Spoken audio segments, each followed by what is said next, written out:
Hello everyone, అందరూ ఎలా ఉన్నారు? బాగున్నారా? నేనైతే బాగున్నాను. ఈరోజు మనకి రెసిపీ వచ్చేసి మసాలా వంకాయ కర్రీ ఎలా చేయాలో చూపిస్తాను, వచ్చేయండి. చాలా టేస్ట్గా ఉంటుంది తెలుసా మసాలా వంకాయ కర్రీ. అంటే ఇది కూడా గుత్తి వంకాయ కర్రీ లాగే, కానీ టేస్ట్ చేసే విధానం అన్నీ కూడా వేరేగా ఉంటాయి అన్నమాట. చాలా బాగుంది, టేస్టీగా కర్రీ అయితే ఎలా చేయాలో చూసేద్దాం, వచ్చేయండి.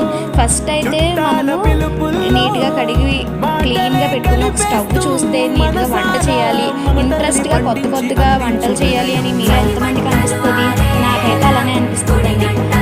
నీట్గా హైజీన్గా ఇల్లంతా క్లీన్గా ఉంది అంటే ఏదో ఒకటి ట్రై చేయాలనిపిస్తుంది, లేదంటే మెర్సీగా ఉంటే ఏ పని చేయాలనిపించదు. అదొక్క తెలియని మెంటల్గా ఫీల్ అవుతాను నేనైతే.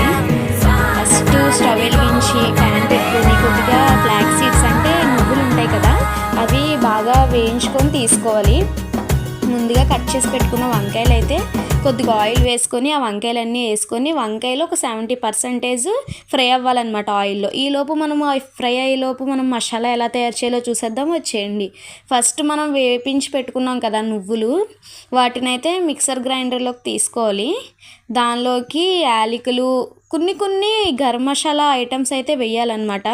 తర్వాత వెల్లుల్లి, అల్లం మనం చేసే క్వాంటిటీని బట్టి మనం ప్రిపేర్ చేసుకోవాలి మసాలా కూడా. తర్వాత ఒక టమాటో, నెక్స్ట్ ఆనియన్స్ కూడా వేసుకోవాలి. ఇవన్నీ వేసుకొని మెత్తగా గ్రైండ్ చేసి పెట్టుకోవాలి. ఇదైతే మసాలా ప్రిపేర్ అయింది. ఈలోపు వంకాయలు కూడా ఫ్రై అయిపోయాయి అనమాట. ఆ వంకాయలు కూడా తీసిన తర్వాత అదే ప్యాన్లో కొద్దిగా ఆయిల్ వేసుకోవాలి. ఇది కొంచెం మసాలా వంకాయ కాబట్టి కొద్దిగా ఆయిల్ ఎక్కువగానే ఉంటుంది. సమ్ టైమ్స్ తప్పదు కదా, తినాలి, టేస్ట్ కావాలనుకున్నప్పుడు కొన్ని ఇంక వదిలేసుకోవాలి, ఆయిల్ తినాలి. ఇప్పుడు ఈ కర్రీలో ఆయిల్ లేకపోతే బాగోదన్నమాట. ముందుగా గ్రైండ్ చేసి పెట్టుకున్న మసాలా కూడా ఈ ఆయిల్లోనే వేసేసి బాగా ఫ్రై అవ్వనివ్వాలన్నమాట. మసాలా ఫ్రై అయిందని మనకి ఎలా తెలుస్తుందంటే మసాలా నుంచి ఆయిల్ అనేది రిలీజ్ అవుతుంది, ఆయిల్ సెపరేట్ అవుతుంది. తర్వాత వంకాయలు యాడ్ చేసుకోవాలి. అందులోకి కొంచెం పసుపు, కారం, తగినంత సాల్ట్, మన టేస్ట్కి తగ్గట్టు మనం స్పైసెస్ కూడా యాడ్ చేసుకోవాలి. మనము ఎంత తింటామో అంత యాడ్ చేసుకుంటే మంచిదన్నమాట. తర్వాత వంకాయలు బాగా మిక్స్ చేసిన తర్వాత వాటర్ వేసుకోవాలి. వాటర్ కూడా బాగా అయిన తర్వాత ఇంకా చూడండి, టేస్టీ మసాలా వంకాయ కర్రీ రెడీ అయిపోయింది. Thank you for watching. Please love